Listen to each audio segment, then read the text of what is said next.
పటాన్చెరు నియోజకవర్గ నడిబొడ్డులో ఉన్న ప్రభుత్వ పాఠశాలను అర్ధాంతరంగా ఎవరొచ్చి కూల్చారో తెలియని పరిస్థితులు ఉన్నాయి. దీని మీద రకరకాలుగా చర్చలు జరుగుతూ ఉన్నాయి. వాడకంలో లేదు కదా స్కూల్ అని కొంతమంది అంటే, అసలు ఎవరొచ్చి కూల్చారో కూడా తెలియని పరిస్థితులు. అసలు ఈ హద్దులేంటి, నిజంగా రోడ్డు వైడనింగ్లోనే ఇది ఎవరన్నా వచ్చి కూల్చారా అనేది రాజశేఖర్ రెడ్డి గారు చూపిస్తూ ఉన్నారు.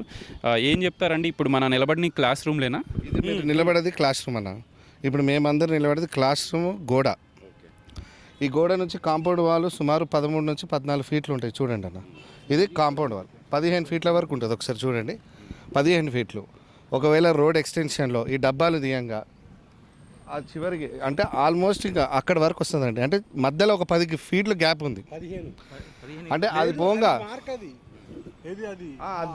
ఇప్పుడు అది ఎలక్ట్రిక్ పోల్ మార్క్ ఒకవేళ దాని లోపల తీసుకున్నా కూడా ఆల్మోస్ట్ ఒక 13-14 ఫీట్లు లోపలికి వచ్చి అవి టచ్ చేయకుండా, సరే మన ఇంటెన్షన్ ఏంటంటే కాంపౌండ్ వాళ్ళు టచ్ చేయకుండా ఇంటెన్షనల్గా ఇది ఏదో నేషనల్ హైవేస్ అనే నెపం చెప్పి బద్నాం చేస్తూ వాళ్ళు ఇక్కడ రియల్ ఎస్టేట్ వ్యాపారం చేద్దాం, దీన్ని ప్రభుత్వ ఆస్తిని మొత్తం కబ్జా చేద్దామన్న ఆలోచనతో ఇలాంటి చర్యలు చేశారని అందరం కూడా భావిస్తున్నాం. నేను ఇంకా మీరు ఒకసారి సీనియర్లు కూడా ఉన్నారు, ఈ స్కూల్ గురించి చరిత్ర తెలిసిన వారు రవి గారు ఉన్నారు, పెద్దలు ఆర్ఎస్ఎస్ ఫౌండరు, మరి శ్రీనివాస్ గుప్తా గారు కూడా ఉన్నారు, అసెంబ్లీ కన్వీనర్.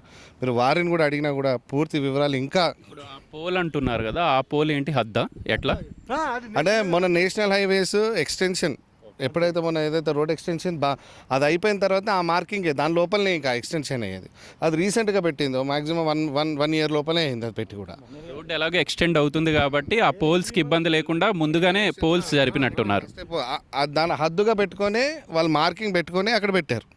ఆల్మోస్ట్ 6 months లోపలనే, నాట్ 1 year కూడా కాదు, 6 నెలల లోపలనే అయింది ఇది కూడా. కానీ రాజశేఖర్ గారు ఇదేం విడ్డూరం అండి.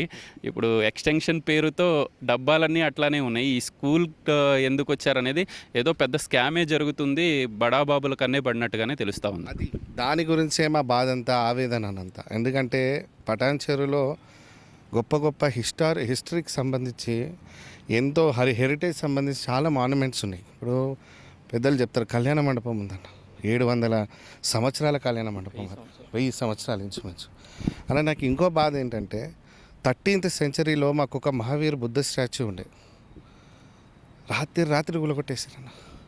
ఒక్కరంటే ఒక్కరు మాట్లాడకపోవడం మాకు ఎంత బాధ కలిగిందంటే, ఓన్లీ బీజేపీ నాయకులు, ఆ రోజు టౌన్ ప్రెసిడెంట్గా కుమారన్న గారు ఉన్నారు, బీజేపీ నాయకులు శ్రీనివాస్ గుప్తా గారు అందరు కలిసిపోయి ఆ రోజు కూడా ఈ బీజేపీ నాయకులే పోయి మాట్లాడాల్సి వచ్చింది.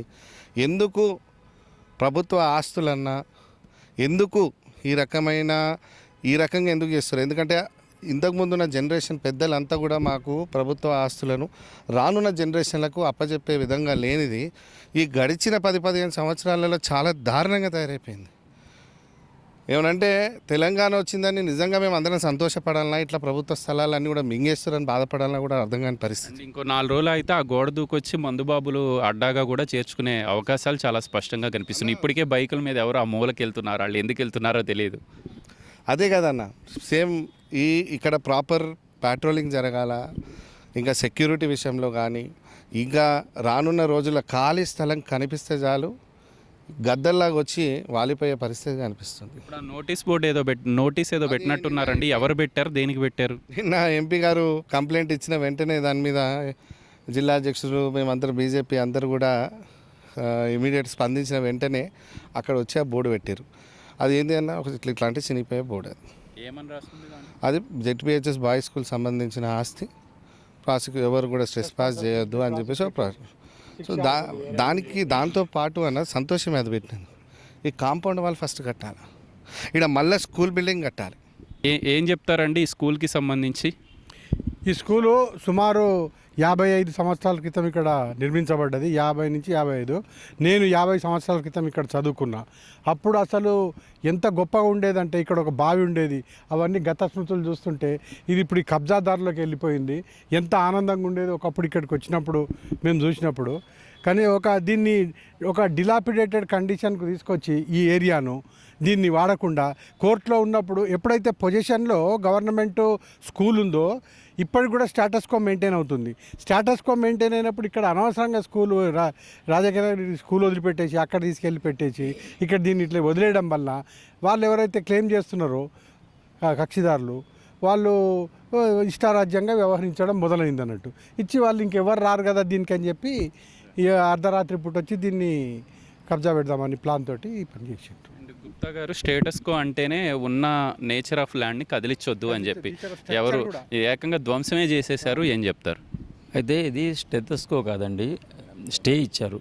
అదే అక్కడికి నిలుపుదల చేసి స్కూల్కు మాత్రమే చెందేటట్టుగా వాళ్ళు ఇవ్వడం జరిగింది. అయితే వీళ్ళు 1978లో ఎంఆర్ఓ ఆఫీస్లో ఆర్డీఓ గారి ద్వారా ఒక పేపర్ సృష్టించుకున్నారు. ఇది 1960 కంటే ముందే స్కూల్ ఇక్కడ నుంచి ఉంది. అప్పటి నుంచి కూడా మన పూర్వీకులు చాలామంది పెద్దవాళ్ళు ఇక్కడ చదువుకోవడం జరిగింది. 1988లో కేసు వేయడం జరిగింది. 2003లో దీన్ని హైకోర్టు డిస్మిస్ చేసింది. ఆ తర్వాత మళ్ళీ వీళ్ళు సుప్రీంకోర్టుకి వెళ్ళారు. సుప్రీంకోర్టుకి వెళ్తే కింది కోర్టును ఏదైతే ఇచ్చారో డిస్మిస్ అయింది కదా, దాన్ని బేస్ చేసుకొని వీళ్ళు సుప్రీంకోర్టులో 1960లోనే స్కూల్ ఉంది కాబట్టి మీది ఎట్లా అవుతుందని చెప్పేసి వాళ్ళు దీని మీద స్టే ఇచ్చారు. ఇది యాజిటీస్ ఉంది, దీని జోలికి ఎవరు వెళ్ళొద్దు అని చెప్పేసి అది అట్లాగే ఉంది. తర్వాత వీళ్ళు ఎస్ఎల్పి పిటిషన్ వేస్తే ఎస్ఎల్పి పిటిషన్ కింద స్మితా సబర్వాల్ గారు కలెక్టర్గా ఉన్నప్పుడు సుప్రీంకోర్టులో దీనికి మొత్తం బౌండరీ వేయమని చెప్పేసి ఆర్డర్ ఉంది. ఆ ఆర్డర్ కూడా మీకు చూపిస్తాను. ఆర్డర్ ఇచ్చారు. ఆర్డర్ ఇచ్చిన తర్వాత స్మితా సబర్వాల్ గారు కలెక్టర్గా ఉన్నప్పుడు ఇదంతా ఆమె ఇక్కడ దగ్గరుండి కాంపౌండ్ వాల్ కట్టించడం జరిగింది. అక్కడే ఉంది. ఇప్పుడు ఏంటంటే ఈ నేషనల్ హైవే నెపంతో నేషనల్ హైవే వాళ్ళు ఏం చేయాలి, ఫస్ట్ కూలగొడితే ఏవి కూలగొట్టాలండి, రోడ్డుకు పక్కన ఉన్నవి కూలగొట్టాలి. మరి లోపలికి వచ్చి వాళ్ళు ఒక స్టేట్మెంట్ కూడా ఇవ్వడం జరిగింది జిహెచ్ఎంసీ అధికారులు. మరి వాళ్ళు తెలుగుని మాట్లాడుతున్నారు, తెలుగు లేక మాట్లాడుతున్నారు, చాలా అర్థం కావట్లేదు. ఆ కాంపౌండ్ వాళ్ళు కూలకొడుతుంటే పొరపాటున కొంత డ్యామేజ్ అయింది స్కూల్ అని. ఇది కొంత డ్యామేజ్ అయిందా, కావాలని చెప్పేసి మొత్తం డ్యామేజ్ చేసింది ఉందా, కాంపౌండ్ వాళ్ళు అసలు కదిలిందా చూడండి. ఆ కాంపౌండ్ వాళ్ళు పోయింది కూడా ఇంతకుముందు గతంలో వాళ్ళు పగలగొట్టింది. అయితే దీంట్లో ఏమీ లేదండి. దీన్ని కబ్జా చేయాలనే దురుద్దేశంతో జరుగుతున్న కార్యక్రమాలు మాత్రమే. అందుకనే ఈరోజు సాయంత్రం 6:30కు పూర్వ విద్యార్థుల సమావేశం కూడా పెట్టడం జరుగుతుంది. అక్కడికి పూర్వ విద్యార్థులంతా కూడా వస్తున్నారు. మా అందరి ముఖ్య ఉద్దేశం పార్టీలకు అతీతంగా ఈ స్కూల్ను కాపాడుకోవడం, స్కూల్ను రక్షించుకోవడం కోసమే మేము ఉద్యమం చేస్తున్నాం. ఎట్టి పరిస్థితుల్లో కూడా ఇది స్కూల్కు పూర్వ వైభవం తీసుకొస్తాం. దీంట్లో చదువుకున్న వాళ్ళు ఎమ్మెల్యేలుగా, ఎంపీలుగా, కార్పొరేటర్లుగా, అంటే డాక్టర్లుగా, ఇంజనీర్లుగా, సాఫ్ట్వేర్ ఇంజనీర్లుగా అందరూ కూడా మేధావులు, ఎంతో మేధావులు ఉన్నారు. వాళ్ళందరికీ బీజం పడింది ఈ స్కూల్లోనే. కాబట్టి మాకు దేవాలయంతో సమానం అండి ఇది. దీన్ని రక్షించుకోవడమే మా ప్రథమ కర్తవ్యం. అండ్ ఫైనల్గా మీతోనే ముగిస్తాను రాజశేఖర్ గారు. ప్రభుత్వ భూములు ఏమన్నా ఉంటే కోర్టు కేసులున్నా మేము కాపాడుకుంటామని చెప్పి హైదరాబాద్ చెప్తూ ఉన్నారు. కూల్చివేతలు ఏ రకంగా చేస్తున్నారో చూస్తున్నారు. హైదరాబాద్ను కూడా ఏమైనా సంప్రదించబోతూ ఉన్నారా మీ పక్షాన? అంటే ఈ ఇల్లీగల్ గురించి వారికి కూడా మేము రిప్రజెంటేషన్ ఇవ్వడం జరుగుతుంది. హైదరాబాద్ కూడా ఒక విషయం పట్ల పూర్తిగా ఏంటంటే, సరే అన్యాయం జరిగే ప్రతి దాన్ని పూర్తిగా మేము, ఎందుకంటే అన్యాయం జరిగే దగ్గర ఏదైనా ఆక్రమణ జరిగితే కూల్చివేయడం తప్పులేదు.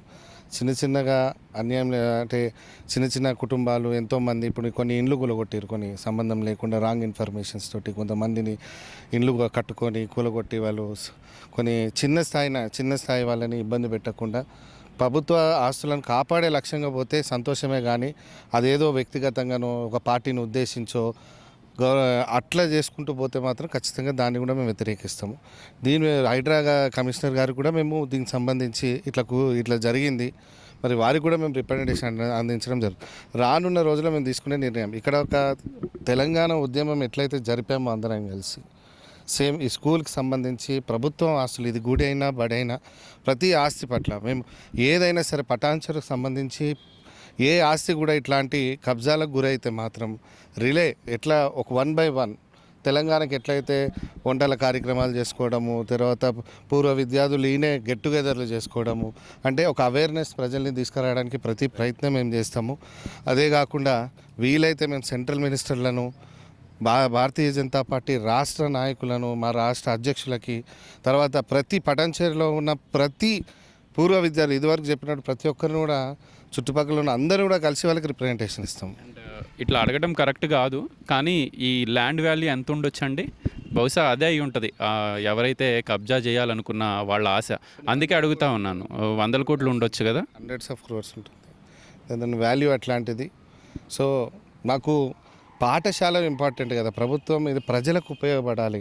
మా ఆలోచన కూడా అందరి తపన కూడా ఏంటంటే ఎవరికో కబ్జాలకో సెల్ఫ్గా తినేద్దాం గద్దెలకో రాబందుల కోసం కాదు, ఇది ప్రజలకు సంబంధించిన ఆస్తి ప్రజలకు ఉండాలి.